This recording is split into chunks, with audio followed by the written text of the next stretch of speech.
everybody. Welcome to the Fired Up with CJ show. Today we have Dr. Arthur Ciarmamicoli, and we are talking about this book, The Triumph of Diversity. And this book was born out of some of a leadership and communication group that you've hosted for the last 30 years. hmm And I wanted to, and you said that you've talked to Iranian Christians, Indian Hindus, Black Central Africans, gay men, lesbian, virtually anyone. So tell me about this group and how it inspired you to write this book. Well, not only has the group inspired me, CJ, but it really is what's going on in our society. You know, I wrote a book last year called The Soulful Leader, and this is the sequel to that because I've been extremely concerned about leadership and not only leadership, but what's going on in our society in terms of the increase in prejudice, hate crime. You know, anti-Semitism is at an all-time high. Islamophobia is up 67% in 2 years. Discrimination against LBGTQ people is increased significantly. So we're in a very troubling time in our society right now. So I wrote a book about leadership because I think that has something to do with the significant changes.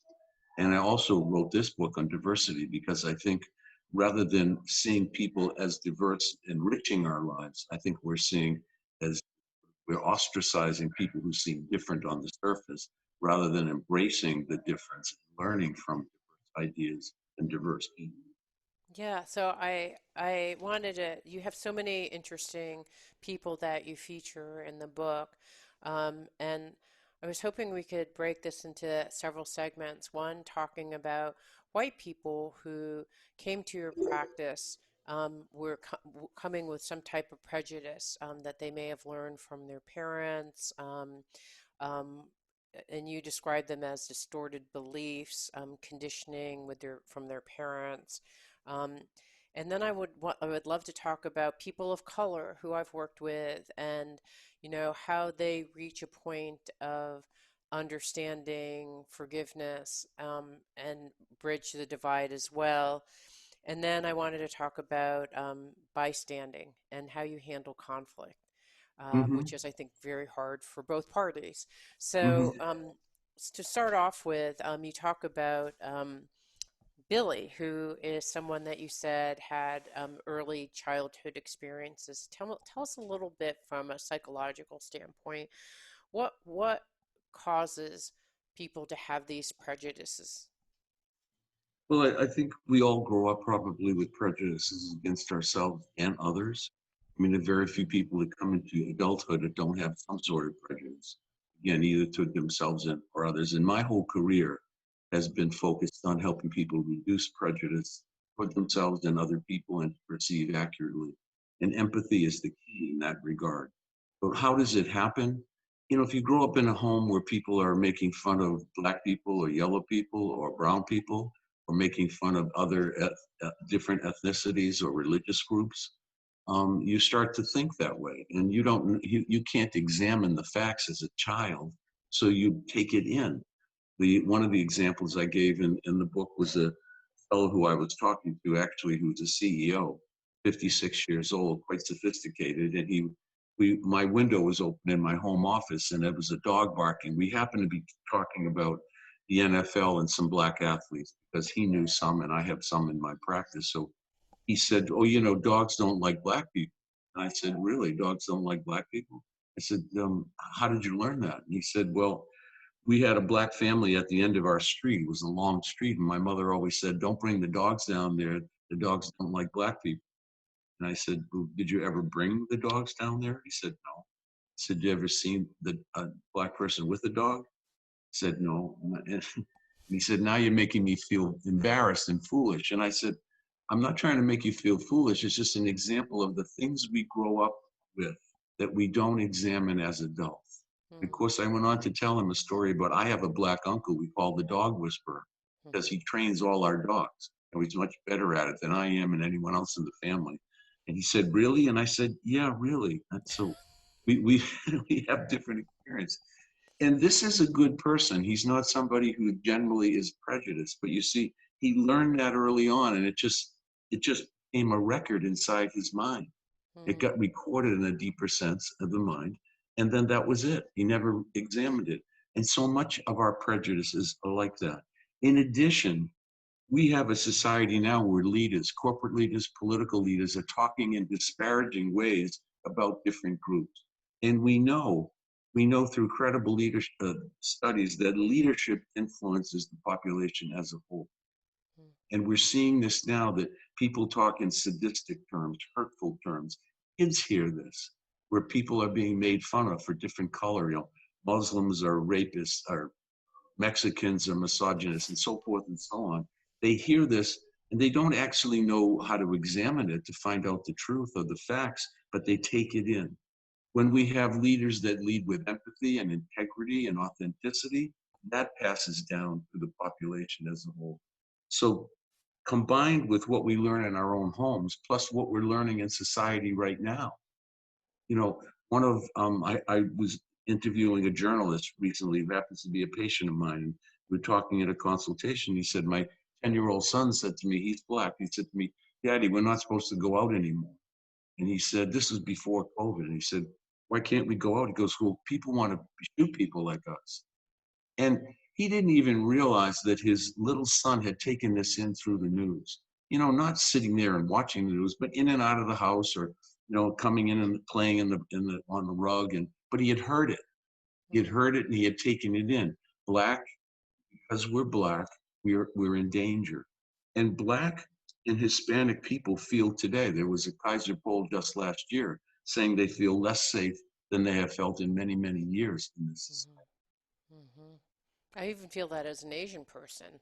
I never, I felt that when I was younger, but I haven't really felt that on the West Coast since I've moved here, 30 years ago. But I'm feeling that now with, Kung Flu, these kinds of ideas, and, people getting shot or like, people, stuff happening on the highway to a Yes. multiracial family here in Seattle. I would never have imagined that ever, and it scares me as an Asian woman with two children who are Eurasian, um, and so it's when you have these sadistic these leaders that you call toxic leaders who have this sadistic rage. Um, uh, it's why does their power grow?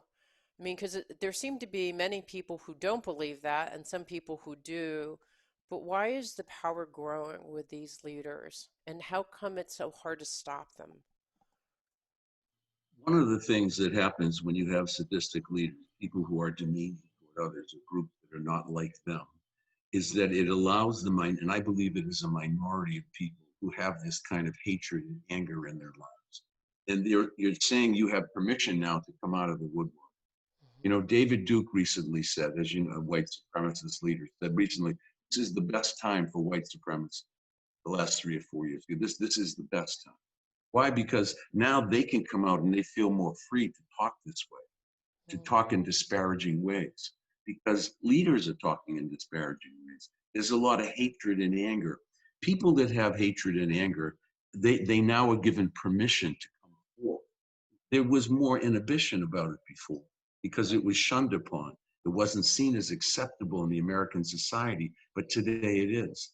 An example of one of my Chinese American patients, never been to China, grew up in Boston, went to Harvard, comes out to put the garbage out 2 weeks ago, and her neighbors are screaming at her, go back home, kung flu, go back home. She said, I, I was born in Boston. right, I've never even been to China. right. But it just is like World War II and the Japanese. It's the same thing all over again. Hmm. And even before COVID, even before COVID, Asian kids between the age of 15 and 24, they have a 39% increase in suicide rates compared to their white peers. That was before COVID. Now with the Kung Flu, one of my clients is, his parents are from China and he was born here as well. But he's a senior in high school, an excellent student, great athlete, said to me, none of us really feel good about going out anymore. He lives in the small town that I live in. I said, What do you mean? He said, well, I said, no, what would, he said, well, they're going to look at us differently now. This Kung Flu thing, and we brought this to America, and I just feel more fearful. Mm. And now I he's, see. So, like the people who are in the minority in ideology, these toxic leaders are giving permission for these people to have a voice, and at the yes, same time, the people who are being diminished feel scared to actually speak up. So there's this power differential that continues yes, to spread. yes. So I see. So that's basically how power grows. But then there's this idea of bystanding, right? I mean, there are people who do have power, um, and is it that you talk about, are they in denial or they desensitize? Like, why, um, here you are speaking up, right? But there are other people who are not. Or they protest and then they don't protest anymore. I did my one protest, one and done. So how do you get other people so that this power differential diminishes? Well, one way is these leadership and communication groups that I do, and the concept of deliberate polling is the same thing. You're bringing people together from different walks of life, maybe different nations, different ethnic backgrounds, different religious backgrounds. And over time, through empathy, empathy is the capacity to understand and respond to the unique experiences of another. As you slow everything down and people become closer to you, and empathy changes brain chemistry. It's an amazing thing. I mean, when I wrote The Power of Empathy in 2000, I sensed this, that there was a brain change that takes Mm, place. Now we know from functional MRIs that when we give and receive empathy, we produce oxytocin, what women produce when they have children. It's a love hormone. It's a connecting hormone. It makes people feel safer and more generous and more secure and open for connecting. In a mm, sense, open for love. That happens in these groups. In deliberate polling, there's been a number of studies where they even brought Republicans and Democrats, diehard Republicans and Democrats together for a couple of days. Then they bring in experts. So first, to say the subject is, for instance, climate change. One group says it doesn't exist, it's a hoax. The other group says it does. And they bring in the experts, they present data, they present facts, they say, read this paper, read this, and then they discuss it. 70% of those people, when they left for those 2 days, said they changed their minds mm, because they was civil discussion based on facts, not based on hearsay. mm, mm, Adolf Hitler once, when I was an undergraduate, we had him read Mein Kampf, and Adolf Hitler's talking about how to lead, how to lead. He's trying to position himself and learn from Mussolini. One of the things he said is, you find you find depression in the society, and then you capitalize on that depression by promising people things. And then the second thing you do is you tell a lie, and then you tell a lie about a group. You have to have an enemy. Obviously, in his world, they were the Jews. Today, we're having different enemies. So you find an enemy, you tell a lie about the enemy, and when people confront you about the lie, you even tell a grander lie, and you mm, keep repeating it over and over again.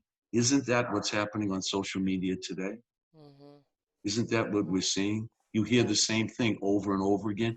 It's like a jingle. Marketing experts will tell you, if you hear the commercial enough times, all of a sudden you're in a store and you're buying Ivory soap instead of Irish Spring, and you don't even know why, because it Right. gets in your head Mm. and So it we're getting desensitized. desensitizes Yeah. people. Yeah, Yeah. it Yeah. desensitizes people to those groups. It makes them have less empathy for the suffering of those groups, Mm, especially when they're made fun of and teased and demeaned and marginalized. mm, It decreases the sensitivity toward those groups, and mm, especially from people that have hate and anger in their heart anyway. I mm, told the story about Christian Picciolini in the book. He was one of the top leaders of white supremacy. I mhm, mean, once he encountered Jewish people, black people, gay people, he changed his mind because he had no experience with these people. He was only told they were bad, told they were evil, told they were going to take over and destroy white people and all of what they believe in. It was all made up. He mm, was a young person searching for a family, which is what happens in all cults. And mm, now we see that taking place again. come with us and follow me. Cults follow people, follow leaders without examination of the objective facts. Mm, mm, What I'm trying to do is have people use their empathy in these groups, and through some of the lessons in this book and the stories in this book, is use it to discern what the truth is. Find out the facts.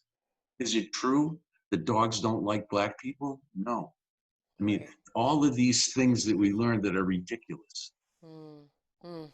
All right, so we have been talking to, um, I'm sorry, we've been talking to Dr. Arthur Ciarmamicoli about his book, The Triumph of Diversity. This is, I think, the old cover of your book, but this is like my special new copy that I got right off the presses.